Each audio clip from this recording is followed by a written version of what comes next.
Mari kita buka Alkitab kita dari Kisah Rasul pasal yang kedua. Firman Tuhan yang telah ditetapkan untuk kita hari ini, Kisah Rasul pasal yang kedua, ayat 41 sampai 47. Firman Tuhan berbunyi demikian. Cara hidup jemaat yang pertama. Orang-orang yang menerima perkataan itu memberi diri dibaptis, dan pada hari itu jumlah mereka bertambah kira-kira 3.000 jiwa. Mereka bertekun dalam pengajaran rasul-rasul dan dalam persekutuan, dan mereka selalu berkumpul untuk memecahkan roti dan berdoa. Maka ketakutanlah mereka semua. Sedang rasul-rasul itu mengadakan banyak mujizat dan tanda. Dan semua orang yang telah menjadi percaya tetap bersatu. Dan segala kepunyaan mereka adalah kepunyaan bersama. Dan selalu ada dari mereka yang menjual harta miliknya, lalu membagi-bagikannya kepada semua orang, sesuai dengan keperluan masing-masing. Dengan bertekun dan dengan sehati, mereka berkumpul tiap-tiap hari dalam bait Allah.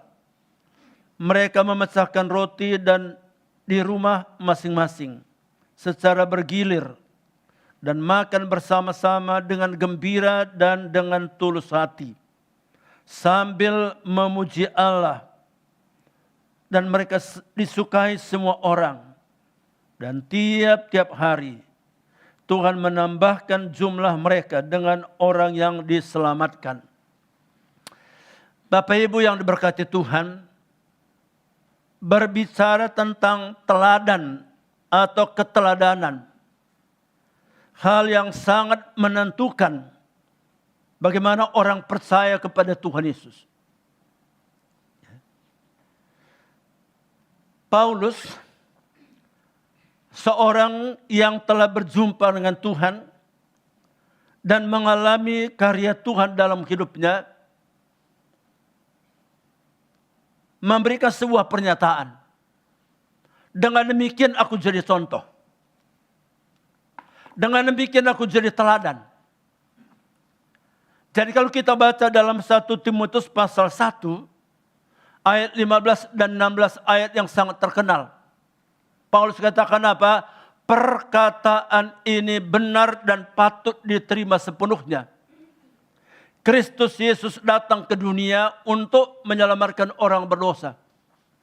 Dan di antara mereka akulah yang paling berdosa. Kalimat terakhir yang paling penting. Dengan demikian aku jadi contoh. Dengan demikian aku jadi teladan bagi mereka yang kemudian percaya kepada Tuhan Yesus. Jadi keteladanan itu begitu pentingnya. Keteladanan itu begitu berarti bagi keselamatan, bagi iman orang-orang berdosa. Maka dalam garis inilah satu pernyataan Paulus. Dulu saya pikir Paulus ini orang sombong.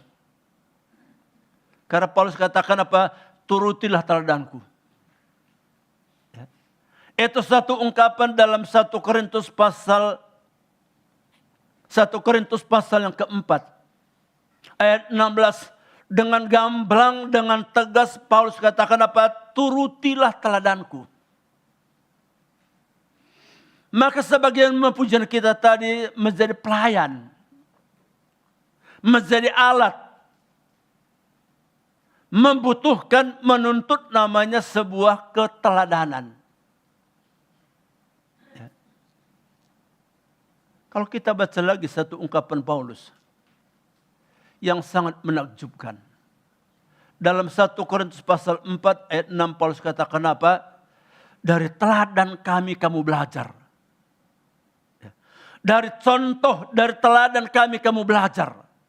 Jadi tidak dikatakan apa dari otak kami, tidak dikatakan apa dari ceramah kami, tidak dikatakan apa dari penyampaian kami, tapi dikatakan apa dari teladan kami kamu belajar. Mengingatkan kita Bapak Ibu, betapa pentingnya sebuah keteladanan. Jadi kalau kita mau keluarga kita bertobat, jadi contoh. Amin. Kalau kita mau pembantu kita bertobat, jadi contoh. Kalau kita mau supir kita bertobat, jadi contoh. Kalau kita mau karyawan kita bertobat, jadi contoh. Kalau kita mau teman-teman kita bertobat, jadi contoh. Ya. Kami dulu di tengah-tengah keluarga, tidaklah terlalu disambut. Memang pernikahan kami pun tidaklah begitu didukung. Ya. Bahkan ada usaha bagaimana supaya kami tidak jadi. Jadi kami 5 tahun berjuang antara jadi atau tidak. Ya. Karena pihak keluarga sama sekali tidak mendukung. Saya masih ingat dari keluarga pihak istri saya kata apa, jangan kawin dengan penginjil nanti kamu melarat. Ya. Dan tidak jauh dari sini, di Jalan Surabaya, dikumpulkanlah semua keluarga. Datang ke dari Medan, datang ke dari Pekanbaru, dan ada 2 pendeta di tengah-tengahnya. Saya hadir di situ. Topiknya hanya apa? Supaya kami tidak teruskan hubungan. Ya. Jadi biarkan itu dari sore sampai malam, topiknya hanya satu, bagaimana supaya apa? Supaya istri saya hatinya berubah.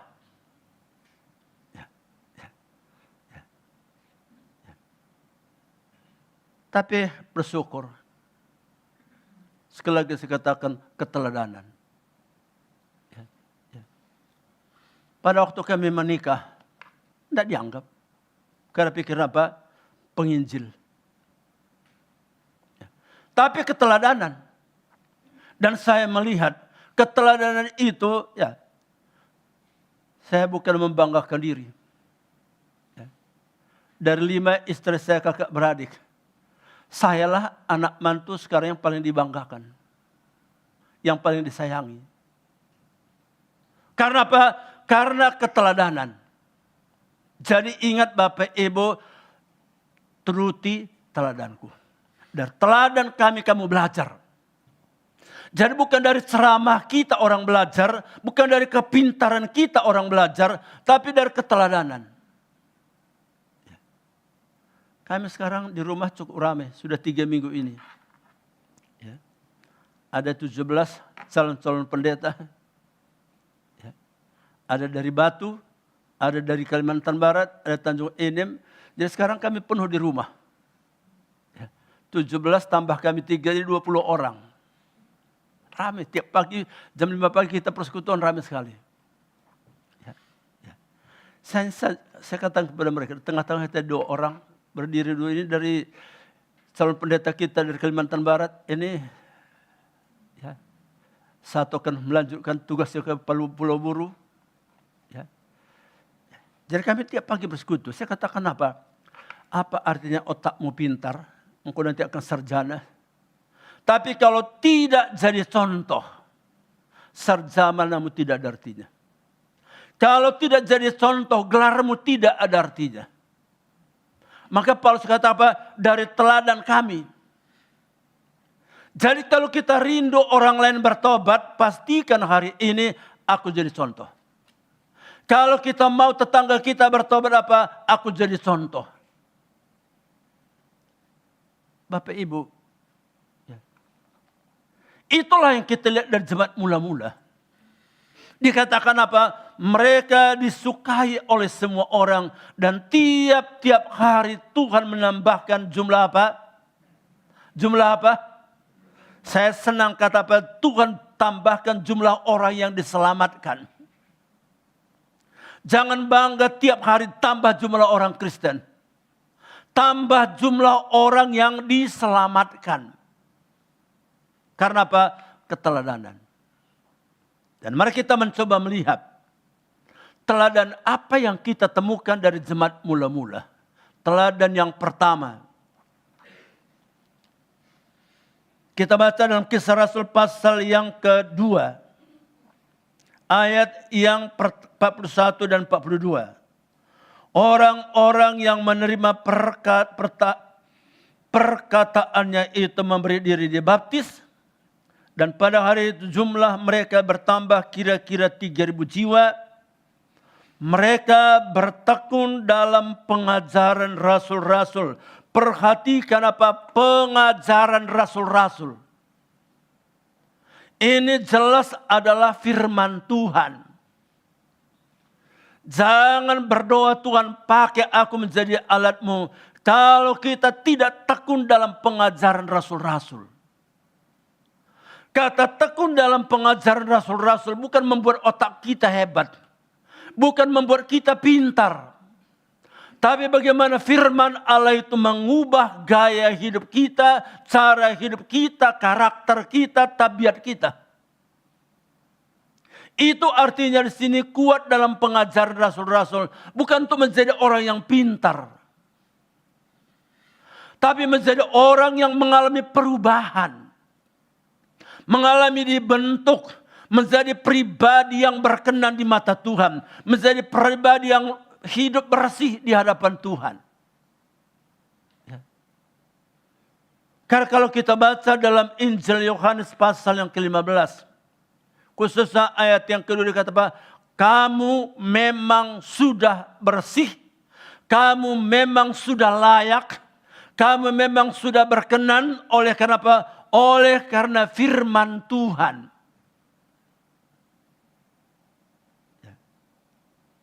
Maka saudara, rahasia kunci yang pertama untuk hidup kita dipakai oleh Tuhan, pastikan hidup kita berkenan di mata Tuhan.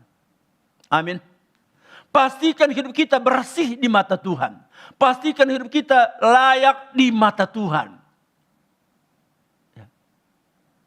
Karena dalam 2 Timotius pasal 2 ayat 21, orang yang dipakai oleh Tuhan, yang dianggap layak, yang dianggap kudus, yang disucikan, dikata apa? Dianggap layak, dipandang layak. Jadi yang dipandang layak oleh Tuhan bukan yang punya gelar banyak. Saya tidak anti gelar, tidak salah gelar. Sekolah perlu. Tapi makin menuntut kita sejauh mana pribadi kita terbentuk. Karena apa? Keteladanan itu bukanlah menyangkut pengetahuan, tapi menyangkut kepribadian, karakter. Dan ini yang kita lihat dalam jemaat mula-mula. Istilah kuat dalam pengajaran rasul-rasul. Tekun dalam pengajaran rasul-rasul. Artinya apa? Memberikan dirinya dibentuk oleh Tuhan. Diproses oleh Tuhan. Ya. Ya. Saya senang salah satu mahasiswa kita selalu tinggal di rumah. Dia bersaksi. Dia hampir-hampir katanya lari. Karena apa? Pembentukan begitu berat.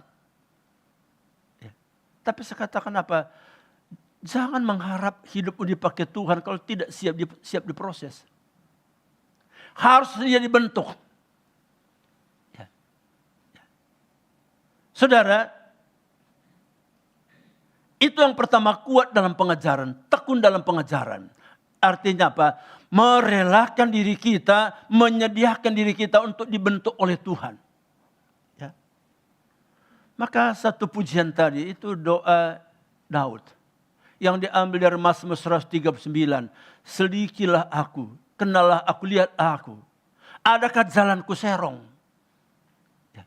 Makin kita rindu dipakai oleh Tuhan. Seharusnya punya kerinduan untuk rela dibentuk. Rela diproses.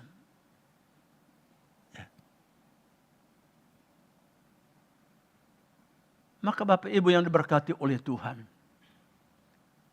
Ya.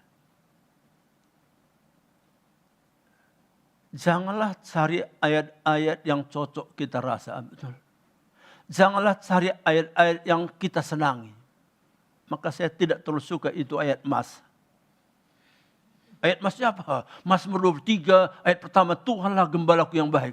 Orangnya tidak berdoa pun tidak pernah berani katakan Tuhanlah gembalaku. Baca Alkitab pun tidak pernah, Tuhanlah gembalaku. Ya. Ayat mas kita apa?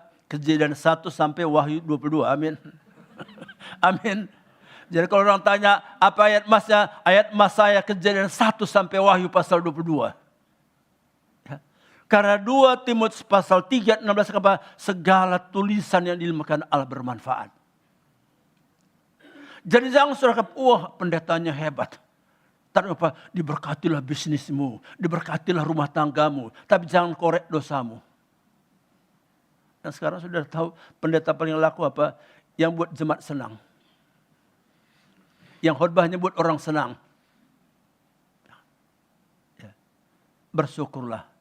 Kalaupun kita ditegur, kalaupun kita dinasihati, kalaupun kesalahan kita dibukakan, itu tandanya Tuhan sayang. Amin.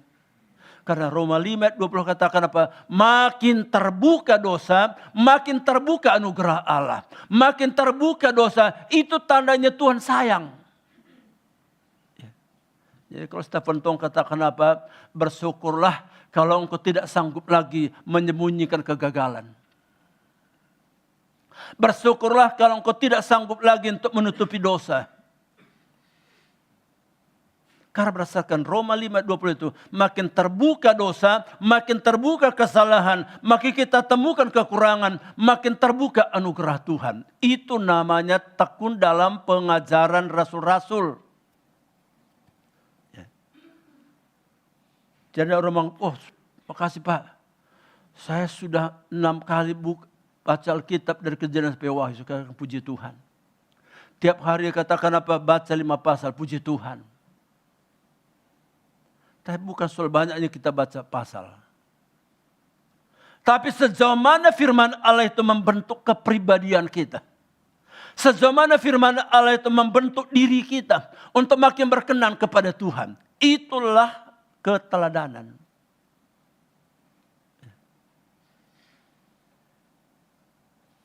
Yang kedua, untuk hidup dipakai oleh Tuhan, keteladanan. Yang pertama tadi, pribadi yang dibentuk. Pribadi yang terus diproses. Dan yang membentuk kita, yang proses kita, itulah firman Tuhan. Tekun dalam pengajaran. Yang kedua, dikatakan dalam pembacaan kita, persekutuan. Dikatakan dalam ayat yang ke-42, dan dalam persekutuan, dan mereka selalu berkumpul untuk memecahkan roti dan berdoa. Persekutuan. Bapak Ibu, ingat kata persekutuan, mengingatkan kita akan karya Tuhan Yesus luar biasa. Ya. Saya makin mengerti, makin menghargai arti sebuah persekutuan. Karena apa? Persekutuan itu adalah merupakan apa? Wujud daripada pengorbanan Tuhan Yesus. Sehingga tidak ada lagi tembok-tembok pemisah. Tidak ada lagi jurang-jurang pemisah. Kalau kita baca Efesus pasal yang kedua, ayat 13 dan 14. Bagaimana darah Tuhan Yesus yang telah tertumpah. Darah Tuhan Yesus yang sudah mengalir. Yang mengakibatkan dikatakan apa? Tidak ada lagi tembok-tembok pemisah. Tercipta satu hubungan yang indah. Tercipta satu relasi yang begitu indah. Sehingga dikatakan apa? Kamu yang dahulu jauh sudah menjadi dekat. Kami yang sudah menjadi dekat. Oleh karena apa? Oleh karena darah Yesus. Maka Bapak Ibu, tiap kali kita mengatakan apa? Kau saudaraku, kau saudaraku. Ingatkah saudara bagaimana kita bisa menikmati itu? Itu harga darah Yesus. Persekutuan itu nilainya. Persekutuan itu artinya adalah darah Tuhan Yesus. Kita baca sebentar Efesus pasal 2. Efesus pasal yang kedua. Ayat yang ke-13 dan ayat yang ke-14. Firman Tuhan berbunyi demikian. Tetapi sekarang dalam Kristus Yesus, kamu yang dahulu jauh, sudah menjadi dekat. Oleh karena apa? Oleh darah Kristus. Karena dialah damai sejahtera kita yang telah mempersatukan kedua pihak. Dan yang telah merubuhkan tembok pemisah, yaitu perseteruan. Inilah teladan jemaat mula-mula. Berbicara tentang persekutuan, bukan berarti tidak ada perbedaan. Tetap ada perbedaan. Dan kadang-kadang orang cari yang cocok. Jadi saya pernah melayani seorang bapak, 2 tahun, 7 kali pindah gereja. Lalu saya tanya, Pak, hebat sekali Pak. Dia katakan apa? Saya belum menemukan yang cocok.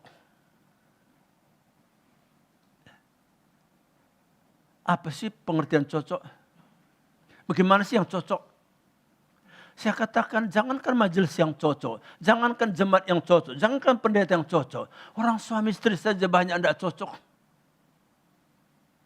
Ya. Betul ya? Tadi pasang-pasang menyanyi tadi coba tanya apakah mereka cocok semua? Ya. Ya. Kami tahun ini tahun yang ke-44 menjalani rumah tangga. Banyak kali tidak cocok. Padahal kalau secara ukuran manusia, kami sangat cocok. Cocoknya karena apa? Dua-dua pendeta. Ya. Karena lembaga di mana saya melayani memang mengharuskan dua-dua pendeta. Tidak boleh bekerja di luar. Dulu istri saya sudah kerja rumah sakit Cipto. Ya. Dia seorang ahli gizi. Sudah pegawai negeri. Tinggalkan pegawai negerinya. Sekolah ke Batu. Waktu ambil S2 di Jogja kami satu bangku. Saya jarang catat, catatannya pegang. Dia catat, saya jarang catat. Dia catatin, saya udah saya pinjam catatannya. Ya. Rumah kami apa tetangga. Mertua saya nomor 31, kami 28, jadi berapa-dapan. Sama-sama orang Karo, apalagi kurangnya. Lengkap sekali kan. Tapi yang namanya pribadi itu tetap punya perbedaan. Ya. Istri saya tidak mengerti artinya bergumul. Karena dia dari kecil tidak pernah tahu susah. Saya dari kecil dibentuk susah. Ya. Ya. Saya SMA di Medan. Pagi-pagi sudah berangkat bawa bemo. Ya. Bawa bemo. Saya ada penumpang. Nanti parkir bemonya, ya. Nanti pulang sekolah bawa bemo lagi, nanti pulang-pulang jam 8 malam. Dia berangkat jam 5:30 pagi, pulang jam 8 malam. Ya. Mengerti arti rupiah itu. Ya. Saya di kampung SD, saya jalan kaki itu 5 kilometer. Sepatu itu ditenteng, karena bapak saya katakan sepatunya tahan, ditenteng. Jadi nanti sudah sampai gerbang baru pasang itu sepatu. Ya. Itulah pembentukan, sedangkan istri saya berbeda. Saya tidak bisa melihat orang susah. Karena apa? Dari kecil saya hidup susah. Masuk sekolah teologi pun saya hidup susah. Istri saya tidak pernah mengerti. Ya. Jangan kadang cara kami berbeda. Tapi disitulah keindahan. Ya. Perbedaan itu menjadi satu keindahan. Kalau kita lihat dalam terang firman Tuhan. Amin. Saudara pernah lihat pelangi? Pernah ya? Pelangi itu indah karena apa? Apa? Warna-warni. Coba kalau semua merah. Jadi ini yang kita nikmati dalam kebersamaan kita Bapak Ibu. Jangan cari yang cocok. Kalau saudara cari yang cocok, saudara tidak menghargai darah Yesus. Dulu saya ingat saya pertama tugas di Jakarta tahun 78. Waktu itu banyak sekali persekutuan-persekutuan doa. Saya ingat Louis BP itu kita layani ada sekitar 240 persekutuan doa. Rata-rata 25 satu hari. Dan dulu persekutuan itu apa?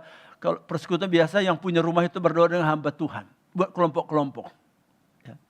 Lalu saya lihat satu persekutuan. Tiap kali saya lihat persekutuan ada 3 ibu. Itu terus kelompoknya. Lalu minggu berikutnya saya datang, Ibu, sekali-sekali gabunglah kelompok yang lain. Dikatakan apa? Ya Pak, kami sudah cocok. Nah, ini bukan persekutuan. Persekutuan cari bukan cari yang cocok. Ya. Itulah karya Tuhan Yesus. Makanya apa? Mereka dikatakan dalam pembahasan kita tadi. Dalam persekutuan. Ya. Ya. Kalau kita baca lagi 100 pasal dalam persekutuan yang erat. Jadi keteladanan itu nampak oleh karena apa? Dalam kebersamaan kita. Ya. Dalam relasi kita, dalam hubungan kita. Saling menghargai, saling menerima, saling menghormati. Itulah persekutuan. Ya. Ya. Maka kalau kita baca dalam Roma pasal yang ke-15 itu, Paulus katakan apa? Terimalah seorang akan yang lain. Sama seperti Kristus menerima kita. Jadi jangan terima orang lain karena apa? Sesuai dengan apa yang kita mau. Jangan kita terima orang lain apa? Sesuai dengan apa yang kita inginkan. Ya. Kalau kita jujur Bapak Ibu, apakah ada di antara kita diterima oleh Tuhan oleh karena apa? Sudah sesuai dengan apa yang dia mau? Saya rasa jauh. Jauh. Tapi itulah kita belajar dari Tuhan Yesus. Ya. Mari kita saling menerima. Saling kita menghargai. Saling kita menghormati. Ya. Ya. Ya. Saya belajar. Ya. Ini 1 bulan ini kami juga belajar menerima. Ke masing-masing wataknya beda. Ada yang dari Papua, ada yang dari Ambon, ada yang dari Timor. Macam-macam. Jadi sekarang yang 20 orang kumpul di rumah ini macam-macam nih. Ya, cara ketawanya pun berbeda, ya, cara ngomongnya berbeda. Ya, kadang-kadang saya di kamar, saya dengar istri saya, itu pasti suara ini pasti suara ini. Ya. Jadi Bapak Ibu, itulah kekayaan, itulah kebesaran Tuhan. Ya. Jadi perbedaan itu, janganlah itu membuat kita terjadi jurang. Janganlah itu membuat kita membuat satu tembok. Tapi membuat kita akan kagum akan Tuhan. Ya. Terus terang, beberapa hari ini kami di rumah, kami makin kagum akan Tuhan. Makin kagum. Ya. Ada yang dari Batak, ada yang dari Papua, ya segala macam suku. Ya. Ya. Ya. Dan juga umur yang berbeda-beda. Ada yang sudah selesai kuliah, masuk ke Batu. Ada yang masih muda sekali. Ya. Tapi situlah sebuah keindahan. Ya. Tiap pagi jam 5 pagi kami pujian penyembahan. Kami melihat satu keindahan. Ya. Itulah jemaat mula-mula. Lalu hal yang ketiga. Ya. Rela berkorban. Hidup menjadi contoh. Hidup menjadi teladan adalah orang yang rela berkorban. Dikatakan dalam pembacaan kita, ayat 45, dan selalu ada dari mereka yang menjual harta miliknya, lalu membagi-bagikannya kepada semua orang. Perhatikan apa? Menjual. Itu berarti apa? Melepaskan apa yang menjadi haknya. Melepaskan, menjual, merelakan, rela kehilangan. Dan Bapak Ibu, bukankah ini salah satu bukti kita beriman kepada Tuhan? Bukankah ini salah satu tanda kita percaya kepada Tuhan? Saya sudah membuat definisi beriman itu dalam hidup saya adalah berhutang. Itu adalah definisi iman. Karena iman itu menyangkut apa? Bagaimana pengalaman kita dengan Tuhan. Bagaimana pengalaman pribadi kita dengan Tuhan. Itu yang tadi Paulus katakan apa? Di antara orang berdosa, akulah yang paling berdosa. Itu iman. Ya. Dan iman itulah yang melahirkan. Kalau kita ingat Rasul Paulus. Satu ungkapan yang luar biasa dalam Roma pasal 1:14. Aku berhutang. Aku berhutang. Ya. Jadi iman itu bukan diukur berapa banyak ayat yang kita tahu. Tapi sejauh mana hati kita merasa berhutang kepada Tuhan. Apa yang aku buat? Bagaimana saya jadi hamba Tuhan, Pak? Saya masuk sekolah pendeta, enggak jelas pun dulu. Saya tinggalkan Sumatera tahun 72. Saya berangkat ke Batu Malang itu belum tahu, itu memang BTL, Batak tembak langsung ya. Pokoknya dari Belawan langsung ke Batu. Ya, turun di Priok. Ya, dari Priok ke Batu itu saya 2 hari 2 malam. Karena apa? Enggak punya duit. Jadi minta tolong dan saya tebas ke bus yang lain. Ya. Dan saya belum tahu di mana itu Batu. Ya. Dan sama 1 tahun pertama sekolah di Batu, banyak kali tidak pakai sabun. Mandi tidak pakai sabun. Ya. Tapi itulah kekuatan bisa bertahan. Ya. Dan hari ini, inilah tahun ke-53 saya dalam pelayanan. Tadi katakan bertahan. Bertahan itu apa? Rasa berhutang kita kepada Tuhan.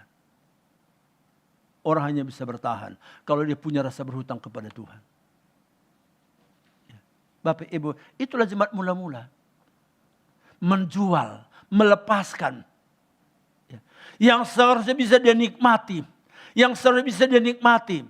Tapi dia rela melepaskan. Maka menjadi contoh, menjadi teladan, dituntut sebuah kerelaan. Rela melepaskan. Ya. Kalau kita baca Filipi pasal yang kedua, ayat 5, sekalipun ia adalah anak, ia tidak menganggap sebagai anak, sebagai milik yang harus dipertahankan, melainkan ia telah melepaskan. Pertanyaan pada hari ini, apa yang kita masih pertahankan? Membuat kita tidak jadi contoh. Apa yang kita masih pertahankan membuat kita gagal jadi teladan. Pengorbanan. Ya. Jangan katakan Tuhan pakai aku menjadi alatmu. Kalau kita tidak rela berkorban. Paulus dalam Kisah Rasul pasal 20 ayat yang ke-24. Sebuah pernyataan Paulus luar biasa. Dikatakan apa? Aku tidak menghiraukan nyawaku sedikit pun. Aku tidak menghiraukan nyawaku. Inilah yang bisa mengatakan apa? Turutilah teladanku. Rela berkorban. Maka saudaraku, beriman. Mengingatkan kita ini orang-orang yang berhutang kepada Tuhan. Amin. Dan inilah kekuatan. Inilah daya tahan. Walaupun ada tantangan, walaupun ada masalah, selama kita didorong dan dikuasai oleh rasa berhutang kita kepada Tuhan, apalah artinya pergumulan kita? Apalah artinya masalah kita? Makin kita beriman, akan makin kita merasa, saya belum buat apa-apa. Maka tatkala ada seseorang merasa sudah berbuat, apalagi merasa berjasa, itu orang paling orang tidak tahu diri. Saya belum buat apa-apa. Itulah rasa berhutang kita kepada Tuhan. Karena saya mengerti, 24 jam pun hidup saya berikan untuk melakukan kehendak Allah, tidak akan pernah bisa membalas kebaikan Tuhan. Mazmur 19 ayat 12 kata, bagaimana akan ku balas kepada Tuhan? Bagaimana akan ku balas kepada Tuhan? Jadi saudara, rasa berhutang ini memberikan kita kekuatan. Saya hari ini 3 kali melayani ini. Jam 10, jam 2, jam 4. Karena saya pikir Tuhan, saya mau tolak. Tapi ingat lagi kembali, apa yang ku telah buat. Menjual harta. Artinya apa? Rela berkorban. Bapak Ibu, jangan hitung-hitungan. Pak Gembala, jangan hitung-hitungan. Hitung-hitungan itu orang paling berdosa kepada Tuhan. Kita semua. Aku berhutang. Itu Paulus. Dan ini yang membuat Paulus bisa bertahan. Bahkan bisa mencapai garis akhir. Karena apa? Rasa berhutangnya kepada Tuhan. Jadi kalau pujian kita tadi apa? Pakai aku menjadi alatmu. Modal kita adalah rasa berhutang kita kepada Tuhan. Ya. Dulu kami punya tim, namanya tim Injil Masuk Desa. Tim ini berangkat tiap bulan. Ya. Jadi antara Banjar dengan Cilacap itu hampir semua desa kami sudah kunjungi. Ya. Dulu terminalnya masih di Cilitan, kita berangkat jam 10 malam. Jam 5 pagi sampai di Banjar. Ya. Dari Banjar kita bagi. Ya. Dan ada seorang teman kami. Ya. Ia orang sangat sederhana. Dia hanya kelas 3 SD. Hanya kelas 3 SD. Maaf, dia baca ayat pun terbata-bata. Karena 3 SD zaman dulu. Kalau sekarang kan TK sudah pintar baca. Ya. Ya. Dan saudara, dia ikut sekolah Alkitab malam. Tidak pernah ditamatkan. Karena apa? Tidak memenuhi syarat. Ya. Tapi satu yang saya lihat. Luar biasa dipakai oleh Tuhan. Berapa banyak desa-desa antara Banjar dengan Cilacap itu. Banyak gereja berdiri. Karena apa? Keteladanannya. Ya. Jadi modalnya apa? Rasa berhutangnya kepada Tuhan. Karena tim ini dulu ada dokter, ada insinyur, ada pengusaha, ada pembantu, ada supir. Ya. Tapi saya belajar dari ibu itu. Orangnya sangat sederhana. Ya. Tapi hatinya untuk pelayanan, hati untuk jiwa-jiwa luar biasa. Ya. Yang keempat, yang terakhir. Teladan jemaat mula-mula. Hidup tidak egois. Memiliki sikap peduli. Kita baca Kisah Rasul pasal 2. Ayat 45 tadi. Dan selalu ada dari mereka yang menjual harta miliknya, lalu membagi-bagikannya kepada semua orang.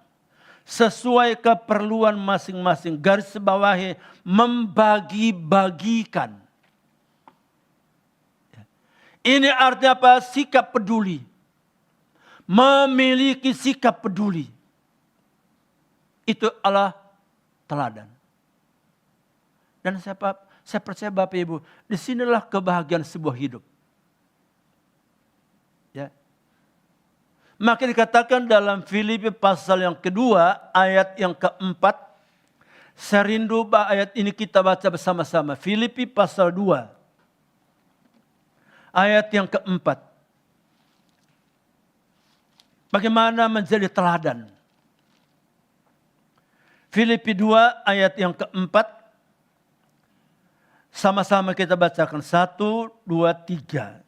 Dan janganlah tiap-tiap orang hanya memperhatikan kepentingan sendiri. Tetapi kepentingan orang lain juga. Wah, luar biasa. Saudara mau bahagia? Kita mau bahagia? Kuncinya di sini. Ya. Makin egois, makin kering hidup kita. Makin egois, makin kerdil hidup kita. Makin egois, makin gersang hidup kita. Tapi sebaliknya, makin kita peduli, makin bahagia. Makin kita peduli, makin kita bahagia. Makin kita peduli, makin kita bahagia. Itulah jemaat mula-mula. Membagi-bagikan. Artinya apa? Memiliki sikap peduli. Tidak egois. Ya, doa saya kita semua menjadi orang-orang yang punya sikap peduli. Amin. Dan percayalah, itu akan menggambarkan sesuatu keindahan. Sehingga orang melihat akan luar biasa. Ya. Ya. Salah satu penghambat, penghalang pekerjaan Tuhan, itulah keegoisan. Ya. Keegoisan. Entah terungkap atau tidak terungkap dalam kenyataan. Banyak gereja yang egois. Banyak rumah tangga yang egois. Banyak pribadi-pribadi yang egois. Hari ini kita belajar dari jemaat mula-mula. Membagi-bagikan. Jangan nikmati sendiri Bapak Ibu. Belajar membagikan. Makin kita bagi, makin kita bahagia. Makin kita bagi, makin kita bahagia. Ya. Ya. Maka ada sebuah ayat. Ayat ini sering dibacakan sebelum kantong kolekte jalan. Mungkin supaya isinya lebih banyak. Sudah tahu ayatnya apa?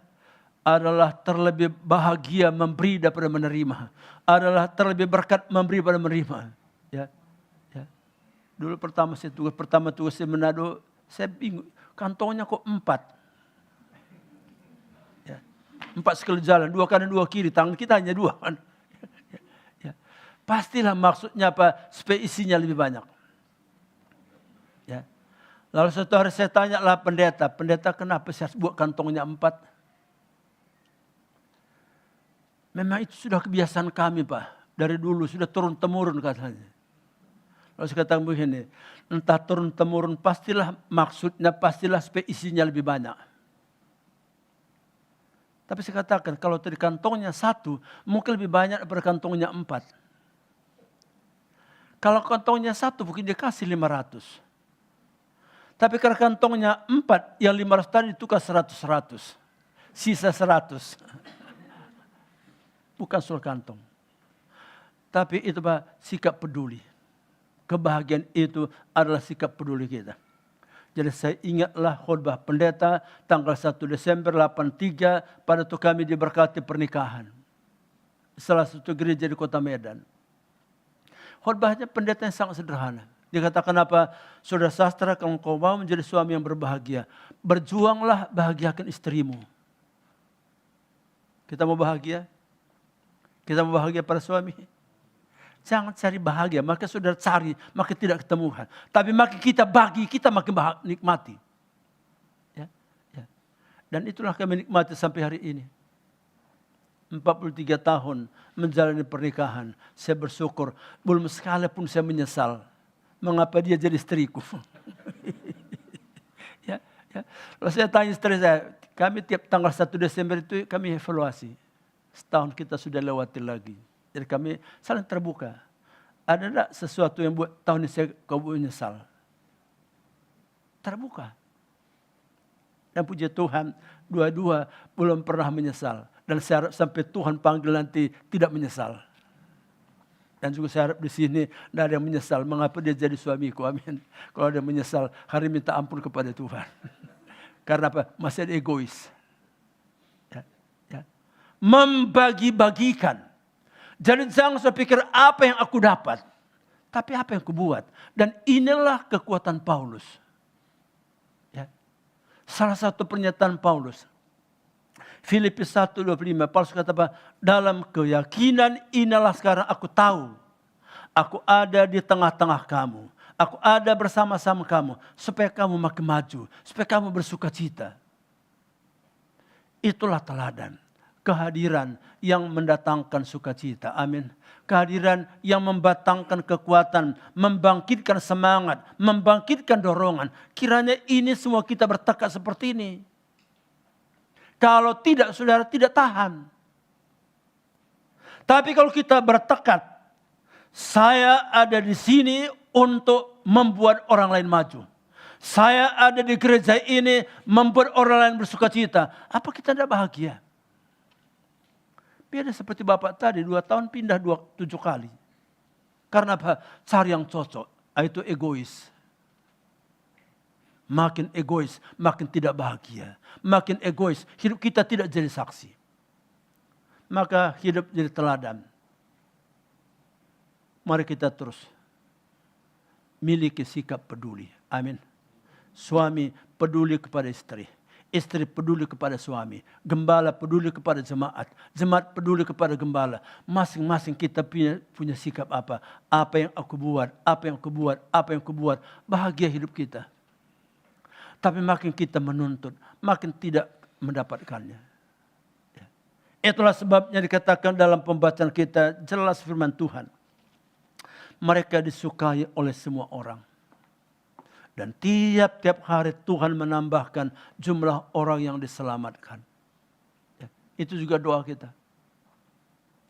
supaya hidup kita yang telah diselamatkan oleh Tuhan berdampak untuk orang lain juga diselamatkan oleh Tuhan. Seperti Paulus katakan, dengan demikian aku jadi contoh, aku jadi teladan untuk mereka yang kemudian percaya kepada Tuhan Yesus. Biarlah lewat keteladanan hidup kita, Injil makin maju. Banyak orang berdosa dituntun datang kepada Tuhan. Maka 4 catatan yang saya bagikan siang hari ini kiranya boleh menjadi berkat bagi kita. Yang pertama, relakanlah diri kita terus diproses oleh Tuhan lewat kebenaran firman Tuhan. Dan yang kedua, nikmatilah keindahan dalam semua keperbagaian. Walaupun kadang-kadang tidak seperti yang kita pikirkan, itulah kekayaan. Walaupun tidak seperti yang kita harapkan, itulah satu kemuliaan Tuhan, satu kebesaran Tuhan. Dan yang ketiga, rela berkorban. Miliki rasa berhutang. Betapa aku berhutang. Dan bila itu jadi dorongan bagi kita untuk terus tampil. Dan yang keempat, milikilah sikap peduli. Hidup kita bahagia. Mari kita berdoa.